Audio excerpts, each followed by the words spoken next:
Hello, everyone. David from Mortgage Choice. It is Tuesday, the 6th of June, and the Reserve Bank has again increased interest rates by 0.25%. Up until a week ago, the prediction was that we would not have a rate rise this month. But last week, there was a report out on inflation and the month on month growth in inflation. And unfortunately, we actually went up. Inflation increased month on month. And I think that's motivated the Reserve Bank to act again swiftly with another 0.25% rise in the rates. Um, in the end, the Reserve Bank is telling us that we're spending too much still, that inflation is still too much of an issue, and that they need to continue increasing interest rates until they start to see that coming down. The other thing that they're concerned about is how long it takes for inflation to decrease. And they feel that the higher they raise rates, the faster inflation will come back. So it's going to continue to be a wait and see game that we're playing here. Um, a little bit of optimism. I'm trying to grasp at straws here and find some bit of optimism out there in the marketplace. And one thing that you can see are that fixed rates with banks right now have started to come down. Fixed rates for 1, 2, and 3 years were often over 6%. And now those have come back down. We've got some 1 year fixed rates below the current variable, and 2 year fixed rates are also quite attractive as well. And that just tells me that the banks themselves think that in the short term, in the next 6 to 12 months, we will start to see rates coming back down. It's just getting through that period is going to be the difficult part. So for clients out there that are potentially struggling, we are starting to see reports of increases in arrears payments and defaults on mortgages. It's not a huge increase, but it is a small and noticeable increase. So it's obvious that these higher rates are impacting mortgage holders, as to be expected, considering we were at 2% this time last year, and now we're sitting at, well, variable rates will be around the 5.75 mark now. So it's been a massive increase in a very short amount of time. If you are struggling, if you do have concerns, there are hardship programs that the banks have. But before you speak to the bank directly, give us a call and let's talk through what your situation is. See if there's any way that we can improve things.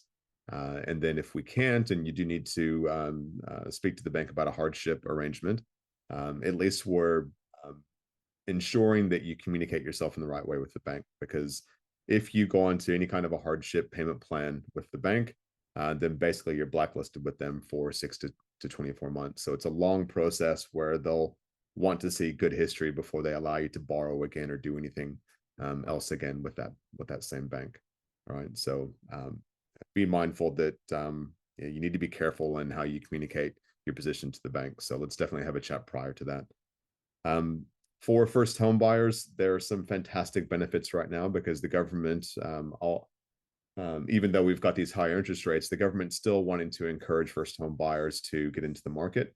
And I think it's still a good opportunity for first home buyers right now because you've got no stamp duty that you pay on purchases up to $600,000. And you've also got a government scheme called the First Home Guarantee Scheme, that basically allows you to get into a house with just a 5% deposit and you don't pay any lender's mortgage insurance. So it's a fantastic opportunity for first home buyers. It's something I wish I had when I purchased my first house a few years ago. But yeah, if you're looking to purchase your first house, great. If you're looking to upgrade or buy investment properties, these higher rates obviously have an impact on everyone's borrowing capacity. So you just need to keep that in mind. As far as the property market's concerned, even though we are seeing a fair bit of strife with these higher interest rates and a decrease in borrowing capacity, we haven't seen valuations come back. The prediction when interest rates first started getting increased last year was that we would see a 15 to 25% drop in property values by this time. And we actually saw a rebound in property values a couple of months ago, and that's kind of steadied out. So really, it's been break even or plateaued for the last 12 months. And the main reason is builders aren't building as many houses as they once were. So we've got record low building volumes right now.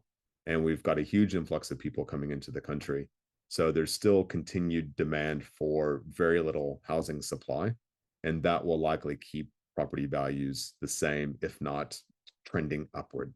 So I don't expect to see any softening in the market, or at least not to the softening or to the levels that a lot of experts were predicting last year.